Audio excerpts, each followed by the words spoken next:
There I am. All right. I was waiting for my little lights to tell me I was live on YouTube, LinkedIn, and Facebook. Hey, everybody. It's great to see you today. Wanted to come and just share a couple things. One is that last year I went live on Facebook around the same time every day, almost every day for a couple months. And I've gotten some questions about when I might do that again. So I'm excited to say that I do intend to start showing up more regularly on Facebook, Instagram, and my YouTube channel. I'd love to invite you to join me if you're able to. I'm going to shoot for noon during the week, with the exception, of course, of holidays and other events that might come up that interfere. So I hope that you're able to join me. Let me open my chat because I'd love if you're here just to say hello. Let me know what you've got going on. If you've got a question for me, love to chat with you. Let me see if there's anything available for my chat. Where are my tools? There we go. Awesome. Lauren, good to see you. I think that's from this time. It's hard to keep up with what's what and when, but hey, so I wanted to share a couple things with you today. Number one, I want to talk to you about what I think are the 3 keys to sustainable growth in your business that add value to your life. It's from last time or this time? I don't know which one you're saying it is to. I forget what I said already, but thanks for joining me, Lauren. Glad you could make it here. Let me know if you've got a question or something that I can address, and I'm going to get to these points that I'm going to make. So 3 keys to sustainable growth. And again, it's for your business, but I think has tremendous value and impact in your life as well. So I'm going to share that with you. And before I do, I want to share with you really quickly a resource that I came across. Now, if you're on my email list, if you've signed up for my podcast updates, and you can do that at podcast.danw.us. But if you're on my email list, you may have already seen this. But the resource I just found this weekend is tremendously valuable. I'm going to give a shout out to Michael Hyatt and the Full Focus Planner community here on Facebook. It's people who have bought and used the Full Focus Planner that Michael Hyatt and company produces. And I love that planner, first of all. But there was a conversation talking about email management of all things. And I spent a career in the military. I've managed multiple groups, multiple projects. I have several team members that I work with, several client inboxes that I work with, and there's just so much email that I get. So I started, getting frustrated with never being able to achieve what seemed elusive, that inbox zero status. And then the number of folders or labels in Gmail that just add up over time, and it just seemed to be overwhelming, and there was never any real valuable solution that I was able to find until this weekend. So Saturday night, I was, scrolling my Facebook feed, and I came across a post in the Full Focus community talking about this stack method for managing your email. And it's so tremendously valuable resource. I went through the videos and started applying what they were teaching right away. It took me about an hour, a little over that when you count the other inboxes I applied it to. But in just about an hour and a half or so, I had gotten all of my inboxes. I have 5 inboxes, to all of them where they were a sustainable zero. If I'm looking at my inbox right now, and I just got a notification that I'm on YouTube live, so I haven't cleaned that out yet. There's one other email because it's something I'm addressing here in about 20 minutes. Beyond that, everything else is in a zero balance state, and I've got a plan that I can apply to address emails that would normally have just sat in my inbox and potentially have gotten lost or overlooked at some point. So stackmethod.com. You can go there. Don't even need an email address. You just go watch the videos, get the free downloads, again, without providing your email address. And let me know what that does for you, because I found it extremely valuable. Okay. 3 keys to sustainable growth. Here they are. The first one is to connect with people. So I don't believe that there's any shortcuts to growing a sustainable business. And if you've ever had a conversation with me, you probably already know that to be true. But why do I bring that up? Because I think I talk to a lot of people and they want to know, what's the best strategy to achieve more growth now? And I think the best strategy to achieve more growth, and let's translate that first, because I think it translates to, I need to make more income. And if that's the case, there are ways that you can go out and create new income right now. There's lots of ways to do that, but those things don't. Eric, good to see you, my friend. Thank you for being here. Lauren, thanks. Yes, happy to support you and your business, you and your husband. The music you provided for our podcast is valuable. I'm going to shout you out here too, huffpro.com. If you're looking for custom music tracks for your podcast or something else you're working on, go check them out. Eric, it's good to see you, my friend. I'm so glad to see the great things you guys are doing up there in Virginia with your business. If you need help with a mortgage, that's the man to talk to. So, yeah, there's no shortcuts, but you can go out and create income right away if that's what you need to do. And look, I've had several conversations with people who were asking about jobs. Here's my suggestion on, if you need a job right now just to create income, cover a gap. I'm not talking about, a full-blown new career, right? This minute I'm talking about people that might be in a worrisome place where they need to create some income. Go walk into the top 10 places that you'd like to work for. Present yourself well. Invest in that presentation and why you're there. After you visited the places you might love to work at, go visit 10 or 12 of the places that have now hiring signs. Some of them will tell you, yes, please go apply online. Some of them will interview you on the spot. Some of them will hire you on the spot. I had that conversation with someone the other day, and I know there are people that want you to come in right now. They need you to come in right now. So if you're in a place where you're struggling to create some income, I'm going to suggest you go out and find a job. And that's how I'm going to suggest you do it.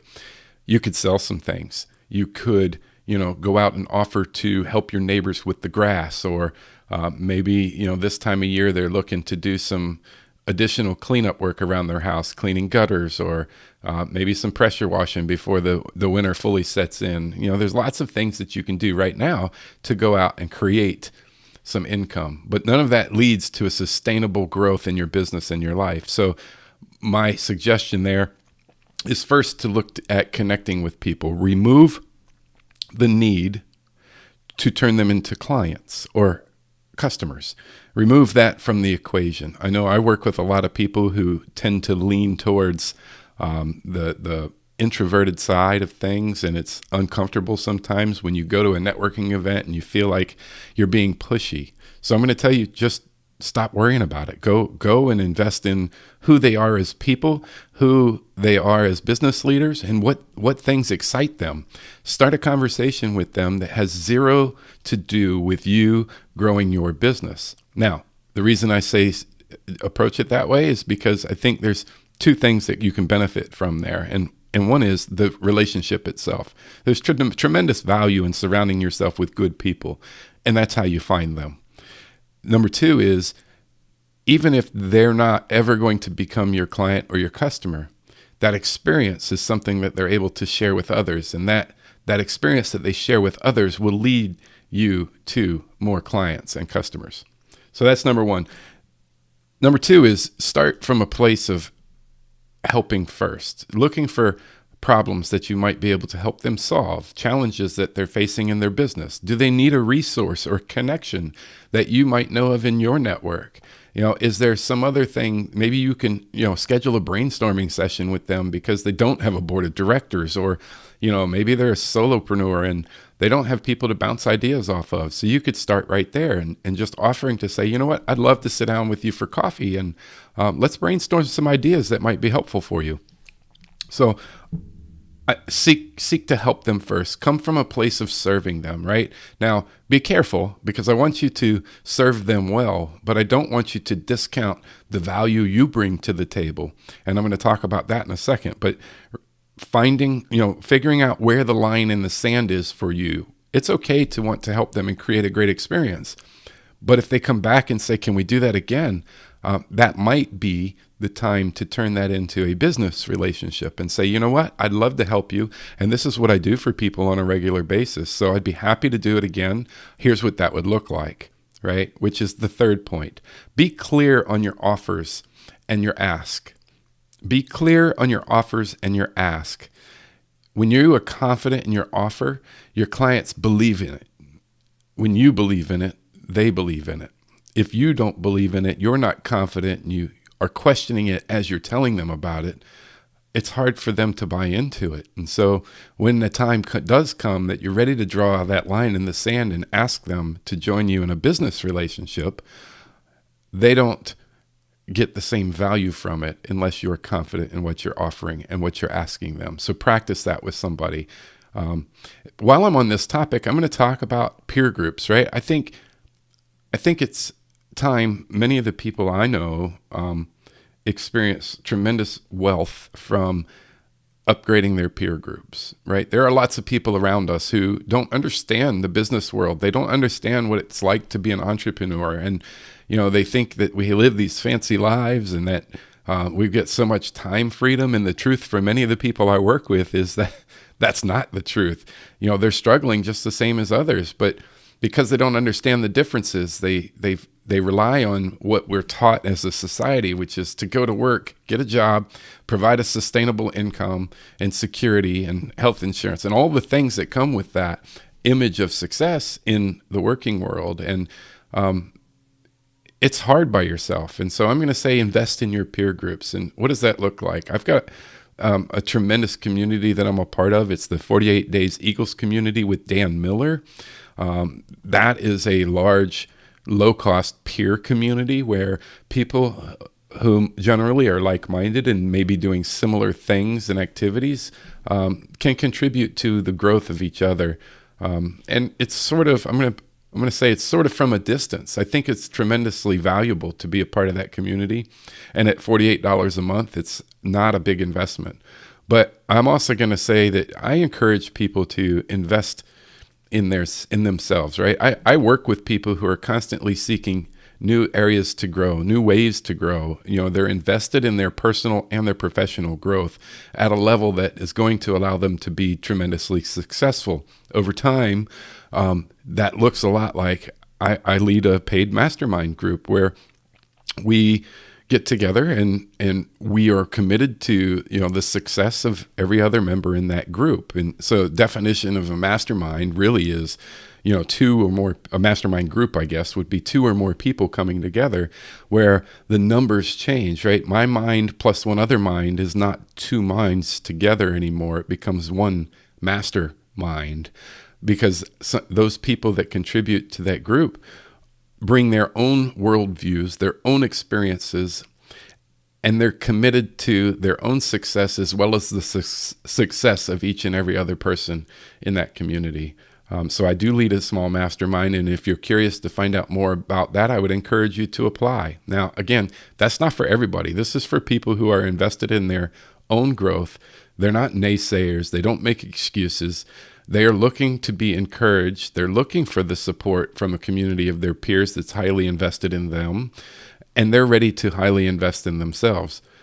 So if that's something of interest, go to danw.us and click on Journey Mastermind at the top of the page, and you can apply to join us there.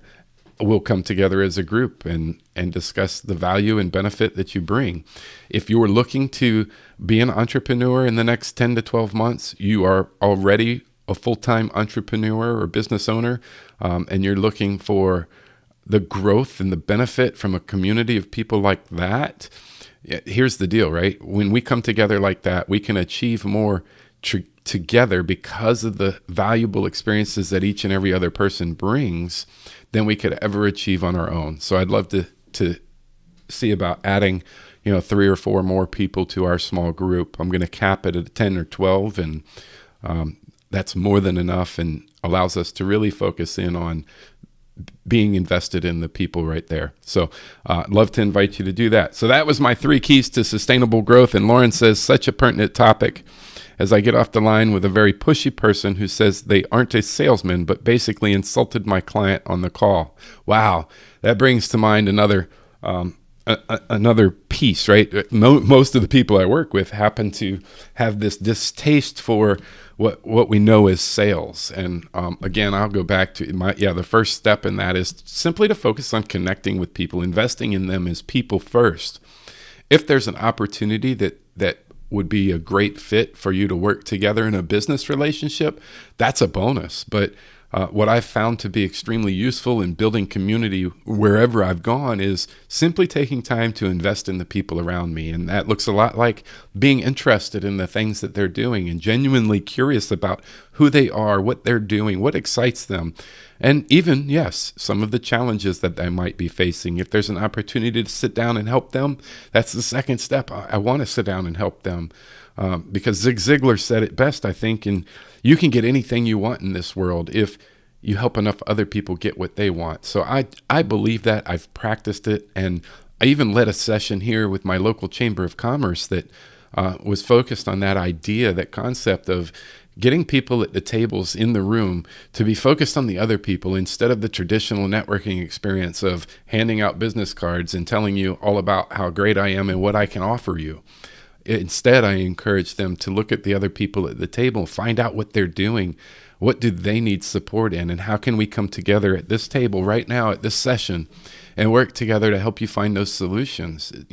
That triggers a different way of thinking in people. And I found it to be extremely valuable in each of the experiences that I've created like that. So, Lauren, I appreciate that comment. I appreciate y'all being here. If you have questions, comments, love to hear from you. I'll hang out for a minute, and if I don't hear any, I've got a hard stop here in just a few minutes because I've got to run to another meeting. But I'm going to come back here. I'm going to shoot for 12 Eastern on a consistent basis and just start sharing more about the ideas I've just introduced you to today, the connections, the helping others first, and being clear on your efforts. I have a few more notes that I want to start jumping into and talking about. Because the conversations that I've had already about this have really received some great feedback. Any advice to respond or send an email? I, of course, thank them for their time, but is it worth my concern to reach out and offer an olive branch? Lauren, I don't have the full context of the situation, and so let me see if I can break this down here. Just got off the line with a pushy person who says they aren't a salesman, but basically insulted my client on the call. Okay, so that person was on the phone with you. They insulted your client while you were talking with them is the gist that I took away. Please confirm if I'm wrong or right. And then you want to know if you should respond to them by email. I'd like to get more context on that, honestly, Lauren. And I invite you to, I have coaching mastery call coming up I have some time, I think. So, and your client, yes, okay. And your client was on the call. Wow. I would think about it this way, if it makes sense to email them or not. I would be more invested, of course, in my client relationship and ensuring that understanding where they stand, I guess, would be where I would like to know. So it might be worth a phone call with them to say, "Oh my gosh, I'm not sure how you felt about that situation, and I just wanted to touch base with you," and leave the word "just" out. But hey, I wanted to touch base with you and find out, what your takeaways were from that last phone call. I have some concerns, and I'm happy to share them with you, but I'd like to get your perspective first. I think if you're concerned about how the client may have been put off from that conversation, it's worth another phone call versus an email. Context can be so quickly lost in email, and you have to be really careful with it. And, I've been practicing quite a bit with email creativity as part of the certified copywriter course or program with Ray Edwards, and it's tremendously value from thinking about things like that, and trying to communicate personality and context in text, email, can be a challenge, and it takes some practice and some creativity. But a phone call, or even a face-to-face meeting, is always more valuable if there's any concern with the potential for how things are going to be received.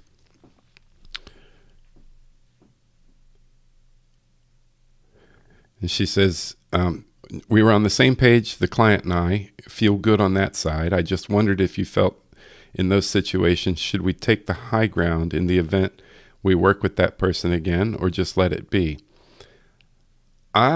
If you felt like they were off-putting to your client, I'm assuming you're talking about the third party now.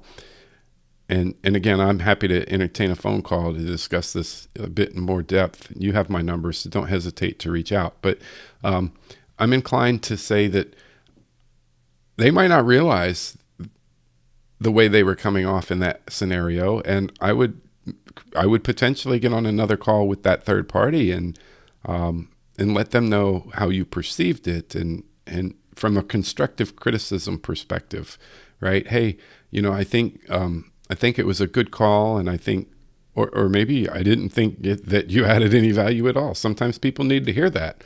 Don't be afraid. It's your business to protect, and it's your clients that your interest is in. And so if it didn't support your client the way you believed it should, then I would reach out and have a conversation about it. I think there's value in that for everybody involved. So I'm going to check. Let's see if there's I can't see all of mine. Let me see if some other comments came in through a different app. Lauren, I appreciate your interaction here. Eric, man, it was good to see you here. Thanks for stopping by. I think unless there's any more comments, questions, or you want to hear some thoughts about something else, I think I'm going to wrap up for today. And I look forward to seeing people in the near future. Oh, you're most welcome, Lauren. Thank you for stopping by and being willing to share that with us. Super appreciative. All right. I guess with that, I'm going to wish you a great day, and I look forward to joining you again more often. Again, 12 Eastern throughout the week. It may not be every day at first, but I'm going to do my best to show up because I have not yet cleared my calendar and added it. And when Elizabeth sees this, she will either edit for me or question me about it later. So anyway, I hope y'all have a wonderful day and a great rest of your week. Thanks so much for being here.